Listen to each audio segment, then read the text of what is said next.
n'abantu benshi navyone kumbura n'ibintu tutarashika kuvuga mu gihugu cacu. Hariho abaganga bita aba pédopsychiatre, hariho aba éducateur spécialisé, hariyo formation twari twagiyemo, hariho abakine bo barahari, gusa sinzi ko bafise ubwo bumenyi bwo guherekeza abo bana. Hariho aba orthophoniste bafasha kugira ngo abana bashobore kubafasha mu vyerekeye kuvuga. Hanyuma hariho aba ergothérapeute. Abo rero baba bahari kugira ngo rero hariho nabo usanga bafise ubumenyi nk'abo batavuga canke batumva, yuko bamenya zirya ururimi rw'ibimenyetso langage des signes. Abo bose ni kugira ngo babafashe.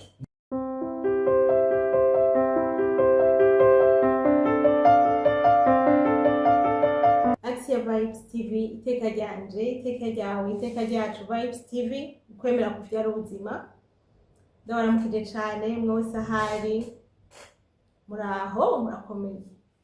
Uno munsi jewe na Deje inamahoro inyuma ya kamera, ndi kumwe n'umuvukanyi wanje agira twidondora. Musanzwe mumuzi si umushitsi, ariko aratwidondora hanyuma tugira ko tubabwira ico tuyagira uno munsi.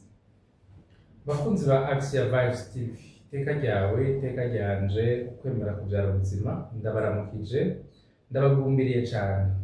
Imisi yari myinshi cane tutaganira. Nitwa Justin Mugisha, ndi umupsikologe muri cabinet Turere, nkaba kandi nitaho cane cane ivyerekeye indero y'abana, hamwe no gufashanya n'abavyeyi kugira ngo batahe ico bokora mu ndero. Ego mwavyumvise turi kumwe na Justin Mugisha, umuhinga mu bijanye n'ivy'inyifato muga n'ivy'indero y'abana. Justin, mu misi iheze naramenye ko wari wagiye kwiga mbere hehe, wari wagiye kwiga mu biki, wotubwira ukuntu vyari bimeze? Ego cane, nararonse amahirwe nkuko nkunda kubivuga, ataronka bose yo kuja mu nyigisho zerekeye ugufasha abana bafise ibibazo bitandukanye, ico twokwita mu rurimi rw'igifaransa éducation spécialisée de jeunes enfants en situation de handicap. Izo nyigisho zabereye mu gihugu ca Maroc mu gisagara ca Rabat.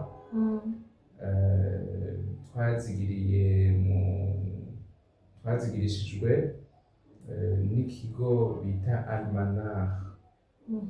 Ego ubuze yuko zari inyigisho zijanye n'ukuntu no kurera no kwa kompani. Sinzi ko ari ikintu nshatse ko tuvuga mu Kirundi kijanye n'abana bafise ubumuga, donc bavuze bogerageza kukivuga mu Kirundi kugira ngo bose bashobore kugitegera. Kirundi kiragoye ko tuza turahindura, ariko jewe novuga mu majambo make zari inyigisho zigirirwa abantu basanzwe baherekeza abana kugira ngo bamenye ingene bashobora kubafasha n'ingene bashobora kubafata mu bihe barimwo no mu vyo bakeneye, haba mu nyigisho, haba mu vyo bakeneye, haba uko bameze, canke n'ingene dushobora gufasha n'imiryango yabo kurumva nayo yone hari aho itabitsi ingene ishobora kubafasha. Yego. None izo nyigisho zamaze igihe kingana gute? Hanyuma wewe ko wari usanzwe ufise novuga ufise aho gejeje, donc ivyo usanzwe uriko urakora muri iyo science, mbega hari gishasha waba warungutse muri izo nyigisho? Izo nyigisho zamaze amezi 4, amezi 4 yuzuye. Hanyuma nk'uko barumbajije uti mbega hariho gishasha wungutse, sinovuga ko ari kimwe, ni byinshi cyane, kuko hari igihe burya iyo wibaza kuzi ibintu hanyuma ugasanga kumbure n'ibintu uba warasomye cyangwa ugasanga n'ibintu uba warumvise bavuga. Rero muri ico gihe hariho ijambo ry'Imana ahantu bavuga ati ico wakorakoye, ico ubonesheje wowe ubonye kirahindura ibintu byinshi. Rero novuga yuko ni ibintu byinshi byo kuvuga, kumbure turaza kubishikako, mugabo novuga yuko naho nari nsanzwe nkorera mu bintu by'abana, ikintu ca mbere byamfashije nuko nasubiye gutahura uruhara rwanje muri uko guherekeza abana n'iyo miryango. Ndatahura yuko abo bana bafise ibibazo, batari baruhebwa, bafise ibyo bashoboye. Ndatahura kandi yuko iyo baherekejwe neza abo bana bashobora kugira uruhara runini mu kibano.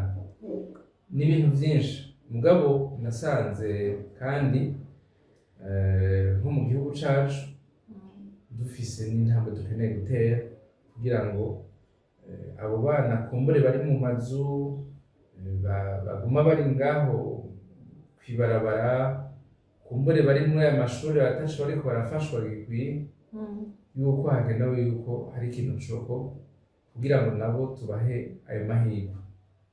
Yego. Twagumye tuvuga ngo abo bana, sivyo? Twavuze yuko ari abana bafise ibibazo, mugabo nashaka wavuze ngo ico wiboneye n'amaso yawe, ngo ico wikora kuriyeko, sivyo? Ubundi tumenyereye inyigisho ari kugenda ahantu mu ishuri bakabigisha bababwira ati ibi n'ibi n'ibi n'ibi bigenda ukuntu uku, sivyo? Mwebwe izo nyigisho mwagize byari bimeze gute? Mwagenda mu ishuri bakabigisha canke hariho kuja kuraba ukuntu bimeze ku rubuga, ukuntu ibintu bimeze? Mbega nibwo mwararonse amahirwe yo kuja ku rubuga?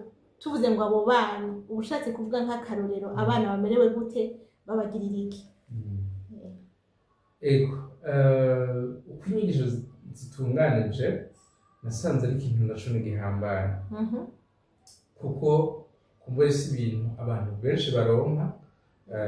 N'aba twita ko bari muri, jewe navuga yuko nari mu gukarisha ubwenge, mugabo n'aba bari nasanze bakeneye, n'aba bari mu mashure, navuze ko nizi ivyerekeye imibereho n'inyifato psychologie, mugabo hari ibyo kumbure nari kuba nifuza kubona igihe nari kundiga.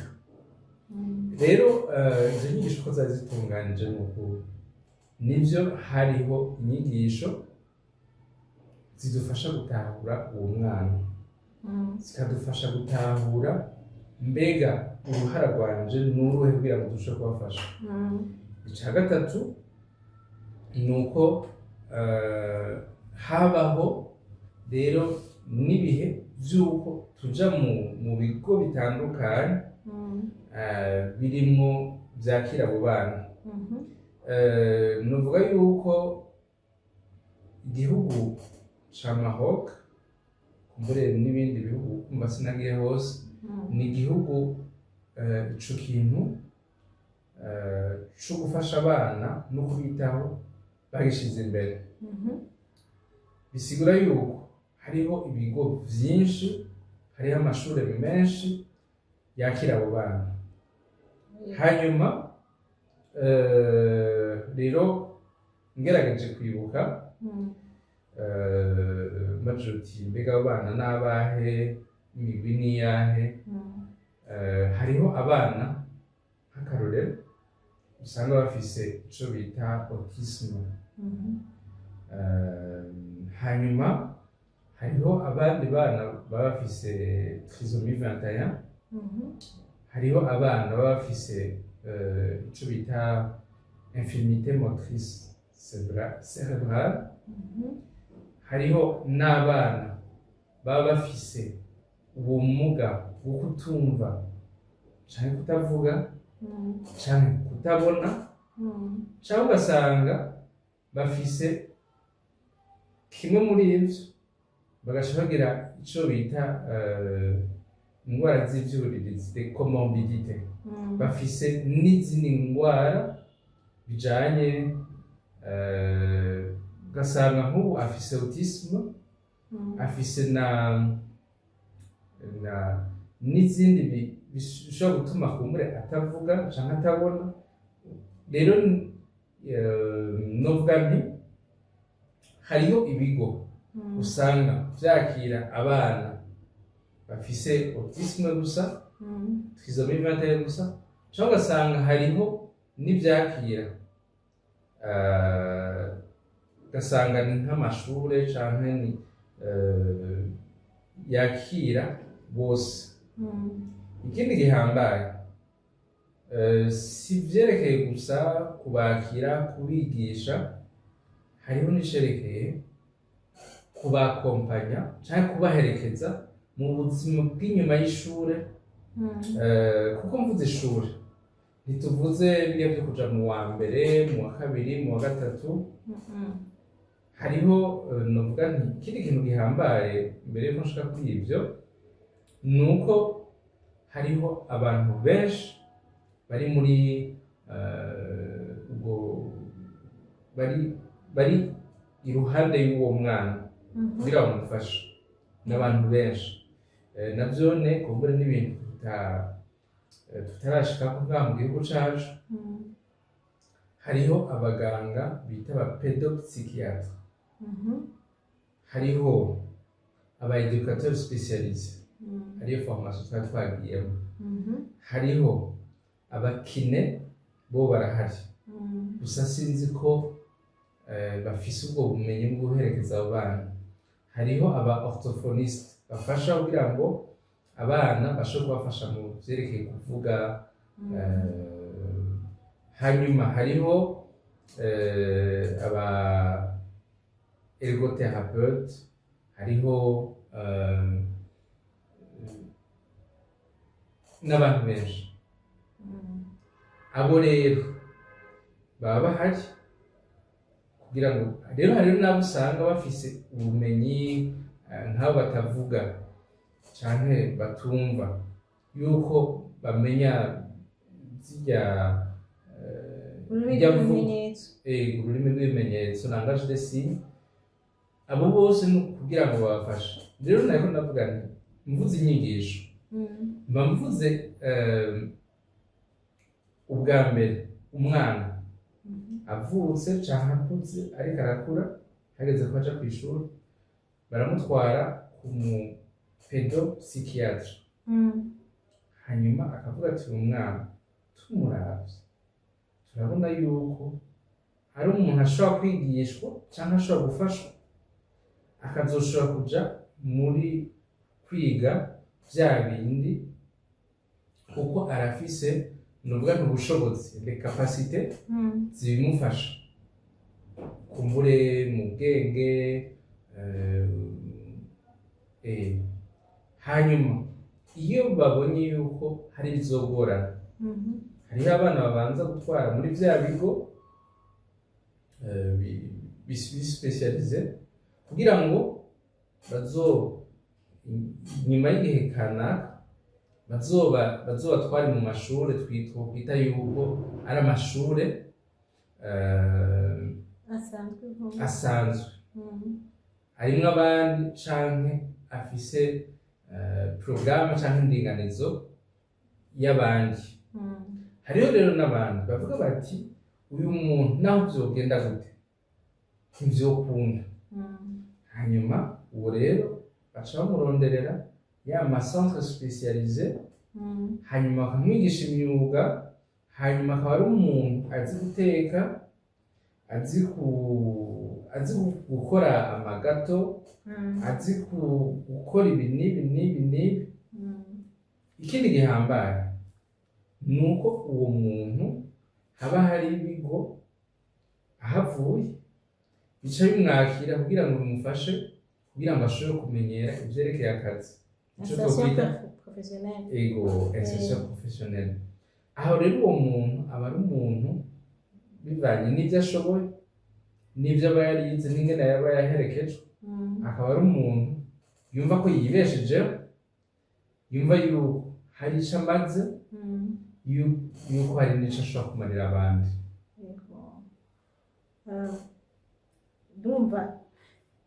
Numvise vyinshi ku buryo numva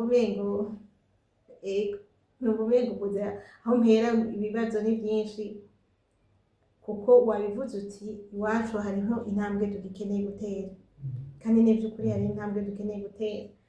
Ariko mbega ngaha iwacu wibaza yuko nimba ari abavyeyi canke ari abaganga canke abandi bashobora kuba boshobora kugira ico baterereye, abigisha canke abandi boshobora kugira ico baterereye mu kurera abana canke mu kubaherekeza mu gukura kwabo, wibaza yuko ico kibazo bamaze ko bari ku rugero rumwe rwo kubitahura, canke turetse vy'ama infrastructure peut-être, ariko tukavuga ku bijanye n'ukuntu abantu babitegera. Mbega uno munsi twebwe iwacu turi ku rugero rwo gutegera yuko ivyo bintu byose bikenewe kuri abo bana bagendana ubumuga butandukanye?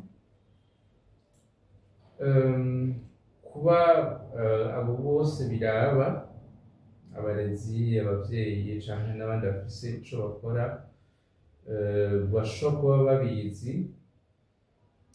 vyongora kuvuga, mugabo nibaza yuko kumbure n'akaryo keza kuko bibabwira, kuko hari aho ubona umuntu,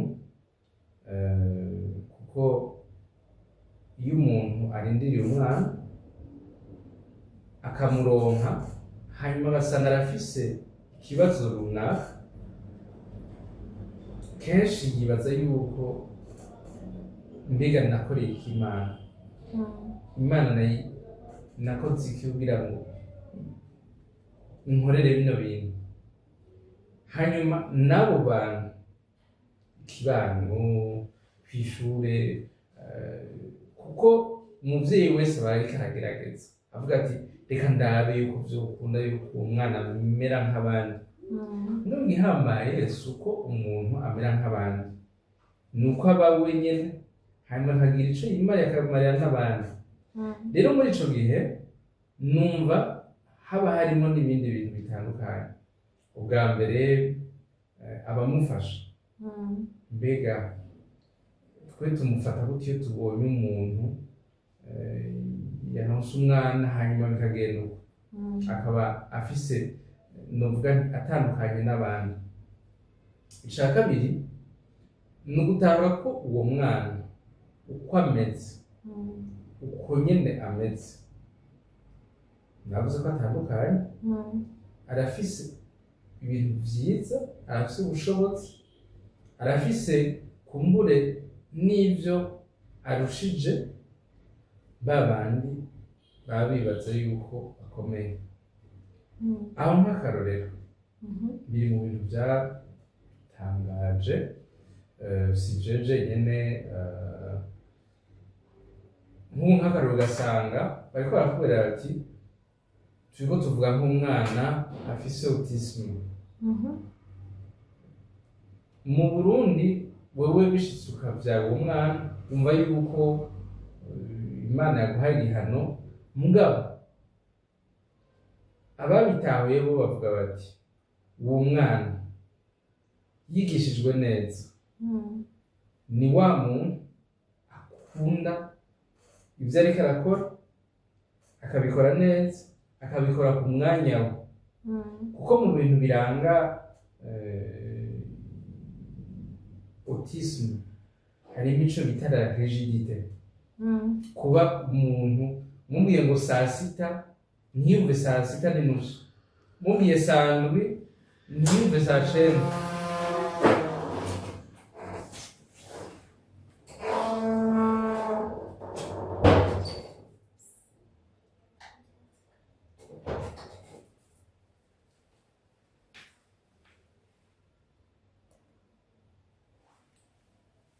rero hari igihe twibaza yuko abo bana ataco bashoboye. Aho rero notanga nk'ako karorero ka autisme. Umwana ni umwana afise ubushobozi bwo gukora neza ivyo ashoboye iyo aherekejwe neza. Hanyuma ni wa muntu ashobora gukora ibintu ku mwanya wo, kuko avuga ati jewe niyemeje kino kintu ndagikora. Ivyo bintu twebwe biratugora. Hanyuma uwundi muntu yariko arabitwigisha atubarira ati abo bana iyo bakuze hanyuma ukabazeza ikintu niwe muntu wa mbere w'umwizigirwa. Umusigana imari zawe ati ndandariza. Ni wa muntu atazokwigera yiyumvira kukwiba, kuko wewe avuga ati nakampaye ibintu ndamudandariza ni 10,000 nawe nyene ntazoduza ntazomanuka. Hanyuma yambare yuko amahera nzoyamuha isaha 9 kuri rimikaje nuko nyene. Ivyo biva kuco bita rigidité d'esprit canke kwa rigidité muri rusange. Wewe ikintu uko yagitahuye nuko nyene nta guhindura. Nuko nyene. Iyo rero twiyita abakomeye, numva umuntu akubwiye ati bon urankorera ibi, urangirira biriya, urangira ngaha, umva niho hacazamo na kakantu kubesha, kakantu kukwereka abantu yuko dufise ubushobozi, dufise ubwenge, dufise akenge ko gukora ibintu bitandukanye n'ivyo yatubwiye, n'ivyo mwasezeranye. Rero ico ni ikintu ciza abantu benshi tutazi. Hanyuma tukabona umuntu, tukabona nk'ubu nk'akarorero, tukabona nk'umwana afise kirya bita infirmité motrice cérébrale. Ni umwana kumbure aba ameze gutya, kumbure ntaco aba ashoboye iyo batamufashije. Ariko iyo umufashije, ni umwana ubwa mbere na mbere aba afise ubwonko bwiwe bumeze neza, ubwingo bwiwe bukora neza. Bisigura si umuntu ashobora gutambuka, si umuntu kumbure ashobora gukora birya bintu, mugabo ni umuntu ivyo ahambije abikora neza. Nk'ubu nk'akarorero, harimo kugira ngo ivyo vyose ndabigene, twebwe tuvuga ngo naka ngo ntaco ashoboye twirabiye. Mugabo hari umuntu yakaduha akarorero ati murabona nk'ibintu vy'ubuzi, ati dufate nk'umuntu wo mu mugamba, uramuhamagaye umuzanye ngaho imbo, ati murabona yuko ibintu vyo kuragira inka vyo biranatakaza bikirimwo, ati ngo ndakumanukane uze kuroba. Nawe amazi yahora haraye yarazi agiye gushora inka, ntazi ubwato, ntazi urusenga, hanyuma ugaca uvuga ati uwo muntu ntaco ashoboye kubera adashoboye kuroba, kandi ubundi yahora kubera hahandi yarari, hahandi yaramenyere si hari. Cyangwa ugaca usanga bamwe bavuga ngo niwagerageza gupima ifi mu bushobozi bwayo, ukayiha akazi ko kukurira ibiti, bizoba binaniye, kuko yoyo ntiyaremewe gukurira ibiti canke kugendera kw'isi. Mugabo wishire mu mazi niho uca ubona neza ico ishoboye. Rero natwe abo bana bakeneye yuko tubaha ako karyo, tubaherekeza kugira ngo bashobore kumva kugira ngo dushobore kubona ico bashoboye. Ico nico natahuye. Yego, ndagushimiye cane kuri izo nsiguro zose uduhaye. Nibaza ngo nk'uko wabivuze, umuntu wese uko Imana yamuremye arafise igituma ari ngaha kw'isi, kandi akaryo kabonetse kuri we akaronka n'ubufasha akeneye nta kibuza ko ico Imana yamuremeye iyo ngabirano Imana yamuremanye ntaco buza ko ija habona abantu bakayibona ni nk'uko ubuzuti hariho ivyo niboneye jewe abagira ibi n'ibi kandi mu vy'ukuri umuravyo uko yararemwe inzitizi zari nyinshi zotuma adashobora gushika kuri ibyo none twigarutse ko twebwe nk'abarundi bari ngaha mu Burundi mbega twebwe vyo twigisha iki twebwe inyigisho ni nyinshi cane no kumva yuko ubwa mbere nta ruhebwa ahari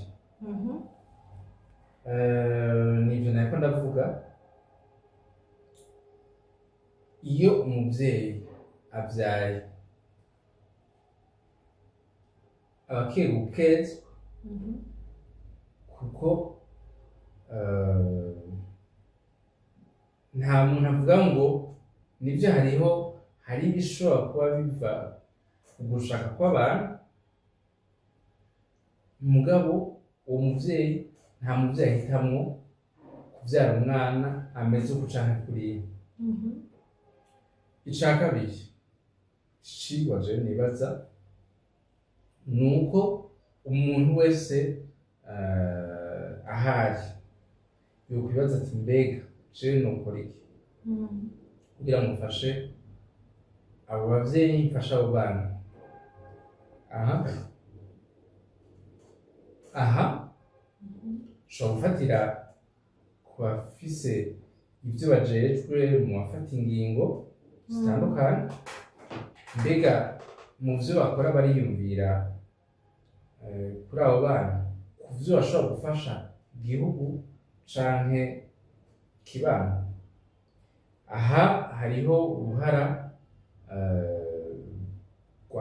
rw'abantu inshuti abagenzi kugira ngo bashobore gufasha n'uwo muntu erega hariho abavyeyi bavyara umwana bagaca bamunyegeza kugira ngo ntibabone yuko yavyara umwana hari impamvu nyinshi zishobora gutuma amunyegeza ubwa nyuma nibaza yuko umuntu wese mu cigwa twokuramo aba afise ubushobozi hama ubwo bushobozi bumutuma agira ico amaze n'ico amariye abandi aho rero nta muntu naho tuba duhuye nabo canke tuba duhuye ntitumufatire gusa kuri ico tumubonyeko arafise ikindi ashoboye kandi ico ashoboye agishoboye kubera hari abamuhaye amahirwe rero twiyumvire n'ikindi kubahaye amahirwe yo kubaho no kwisanzura mu vyo bakeneye kuko urumva nimba bimugora kuvuga nuko kumbure hari ikindi ashoboye ashobora gutahura hanyuma nimba aronse ico mufasha kugira ngo ashobore kuvugana n'abandi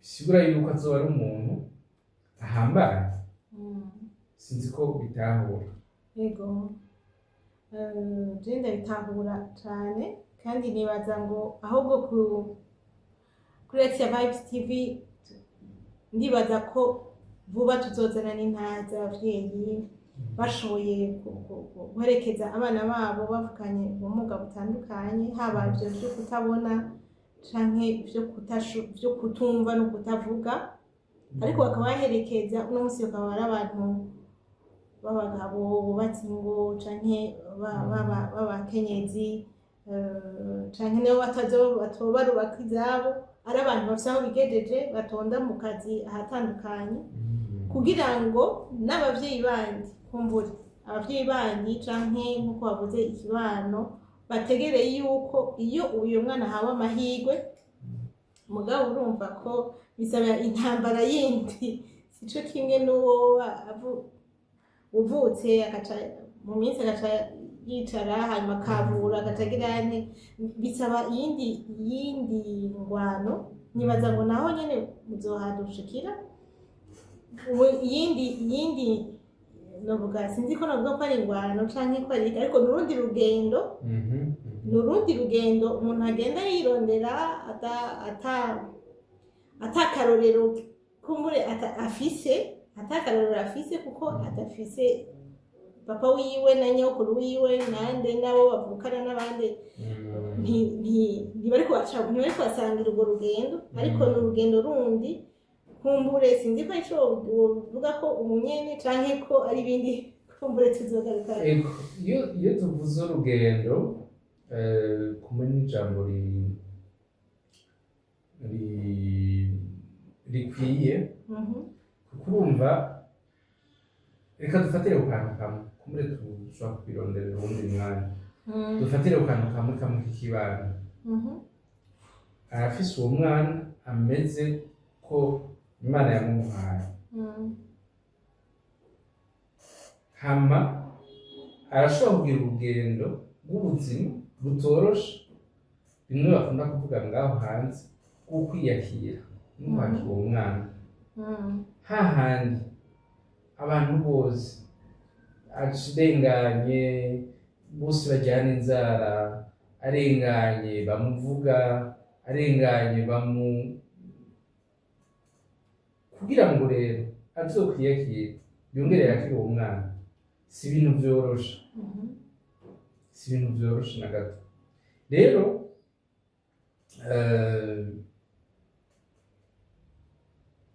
kandi ubwo urumva urwo rugendo arufashanya n'abandi babahinga bose nabo ntavuze sibyo urwo rugendo murumva yuko ari rurerure kuko urumva ngaha dufise bake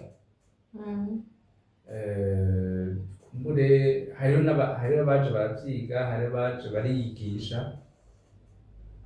mugabo kumbure ntibafise vyose hanyuma hari ibikoresho bikenewe nk'ubuye nk'umwana atumva hariho ico bita ama implant cochléaire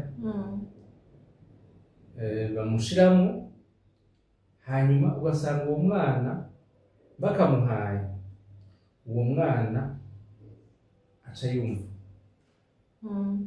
hanyuma hariho twa tundi bashira mu matwi natwo ugasanga turamufashije kumbure ngaha dushobora kuba tuhari mugabo si twinshi canke dushobora kuba ari utuntu duhabwa kumbura begereye mu bisagara kuko kumbure rero mwumva umenga ni urugendo runini umuntu adashobora kubamo wenyene ni intambara kandi kumbure dushobora kuba twaretse kubivuga tuvyita uko mbwa ni intambara mbwa reka tuvyite urugendo kuko urwo rugendo nibwo ashobora kuvuga ati navuye ngaha nagiye nashitse mbwa kandi turashobora kuyita intambara kuko urumva aragwana hanyuma akavuga ati byananiye ntatsinzwe ntabishoboye urakoze kubitubwira muri ayo majambo kuko hajya nuko ngira ngo tutanavyiyumvira rwose hajya ngira ngo muri ubu buzima umwe wese agira nuvuga gute umwe wese agira inzira yiwe agira urugendo rwiwe akagira n'intambara zijanye n'urwo rugendo rwiwe bivanye n'ico Imana imuhamagarira n'ico akora n'uko ameze canke iki ariko nyene mbaye wewe ni intambara hanyuma utamenya n'umunsi urashobora kumenya umunsi yatanguriye ko mugabo umunsi izoherera ko navyo umenya donc ndashimye cane ko uhamagariye abandi gutahura yuko atari urugendo abavyeyi bonyene bo kwisangiza muganga arashobora kugira ico afashije mbega hari ni akantu numvise uheruka ngo umuntu nutaronka ico umufasha basugerageza ntugende umwononera n'utwo yari asanganye ni ikintu gihambaye shimye kuvuga kuko urumva hari igihe abo bo mu kibano abo b'inshuti canke abatandukanye wabuze abajyana inzara bashobora kubura ico bagufashije bakabura un d'encouragement buguha canke orientation buguha mugabo ugasanga basize baguteye aho ikindi gikomere utari ufise canke bakagutoneka ahantu wari ufise ico gikomere wewe nk'umuvyeyi rero navuga nti ako kamuteye abandi kibana n'ikindi abishimye cyane kugira ngo tugerageze gufasha yaba uwo muvyeyi canke abandi begereye uwo mwana ameze nk'uko atandukanye n'abandi kubaho muri iyo rugendo rwabo borohewe ntiturukomplike kurusha uko rwari. Ikindi naco kuri ivyo byo gufasha n'abana barakeneye kwigishwa. Abana bangana kumbure bigana canke bangana n'uyoye kuko urumva bamaze ku naco n'igikorwa bakoze kandi naco nashimye cane barigishije abana yuko uwo mwana ntameze nkabo ariko nuwo gufasha rero ugasanga nyabana nibo bamwitaho bose abana bo mu ishuri bigana baza bagarukira kuri wa wundi bavuga bati uyu yarafise iki aragona iki kuko urumva dufate yuko vyashitse araronka amahirwe yo kuja mu ishuri kandi akiga mugabo atanguriye mu wa mbere abo bigana bose canke hazokwiga hose baguma bamwigizayo ashobora kuzoheza amashuri canke nazo yaheza afise igikomere kitagira uko kingana.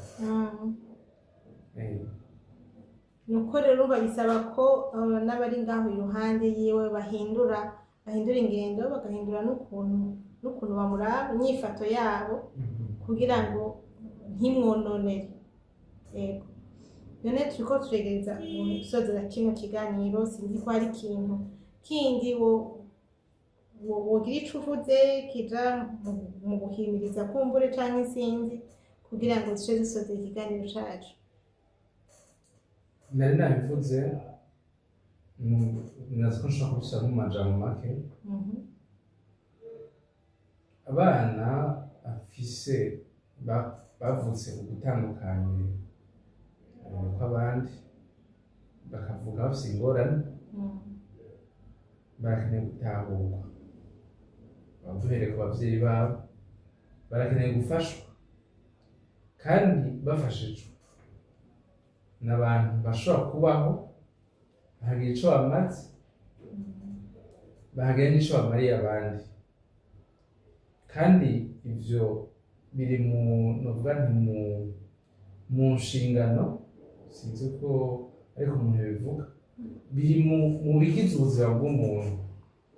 Umuntu aza ngaha kw'isi afise ubutumwa bwo kwifasha no gufasha abandi muri kwabwira akamaro. Ivyo iyo umuntu ashoboye kubikwiza nta kindi ntituba tukiraba yuko afise ijisho ritabona neza ubwanje umenga biba bikwiye ashoboye kwifasha agafasha n'abandi. Nibwo butumwa nibaze ko bikwiye umuntu ashobora gushikiriza. Axia Vibes TV, iteka ryanje, iteka ryawe, iteka ryacu Vibes TV, ukwemera kuvyara ubuzima. Ikiganiro cuno munsi mwagitegereye twari kumwe na Justin Mugisha yariko aratubwira urugendo yagiyemo, ishure, ivyigwa yize kugira ngo bimufashe kuzoshobora gufasha nawe abavyeyi n'abandi bafasha kugira ngo mu guherekeza no mu kurera abana bavukanye ibibazo bitandukanye. mwabitegereye sindi busubiremo ibyo twavuze byose ariko nashaka kubatumirira gusangiza iki kiganiro abandi nimba cabahimbaye nimba mufise ikibazo canke nimba mufise compliment commentaire muvyandike muri commentaire hanyuma nimba mutari bwagire subscribe abonnez-vous à la chaîne Axia Vibes TV ndazi muzoharonkera inyigisho zibakuza haba mu kwemera haba mu buzima bundi busanzwe zibafasha kugura amaso kugira ngo twese dufatanye amaboko twubake iteka ry'umuntu. None Mugisha ndagushimiye cyane. Nanje ndabashimiye kandi twemerera abantu yuko naho imyanya tuzogerageza kugira ngo tuze turaca hirya no hino ivyo bibaza ko ivyo twibaza ko bakeneye bishobora no kubafasha bigafasha n'ikibano. Urakoze cyane. Nibyo twebwe mu buzobona tutabahaye mukaba mubona ko bikenewe murabitumenyesha turi ngaha ku bwanyu kugira ngo tubandanye dufatanya amaboko ibintu bibandanye bigenda neza. None rero ndabifurijwe kuroranirwa umwe wese ahari no mu vyo arimwo Imana ibahezagire cane iri teka.